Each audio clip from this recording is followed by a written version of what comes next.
தாய் தமிழ் உறவுகளுக்கு வணக்கம். 24 தொகுதிகளில் தேவேந்திரகுல அரசியல் கட்சி போட்டி என்ற தலைப்பில் இந்த காணொளியை காண்கிறோம். 24 தொகுதிகளில் தேவேந்திரகுல அரசியல் கட்சி போட்டி என்ற தலைப்பில் இந்த காணொளியை காண்கிறோம். 2026 தமிழக சட்டப்பேரவை தேர்தல் சூடுபிடித்துள்ளது.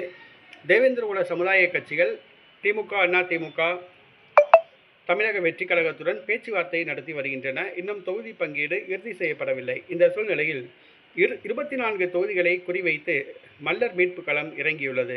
ஆம், செந்தில் மல்லர் 24 தொகுதிகளை குறிவைத்து காய் நகர்த்துகிறார்.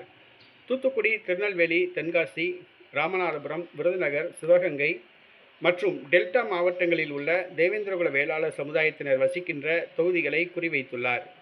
அந்த தொகுதிகளில் போட்டியிடும் வேட்பாளர்களை தேர்வு செய்ய அவர் மும்முரமாக முயற்சி எடுத்து வருகிறார். எந்த வேட்பாளரை நிறுத்தினால் வெற்றி பெறலாம், அதிக வாக்குகளை வாங்கலாம் என்று ஆலோசனை நடத்தி வருகிறார்.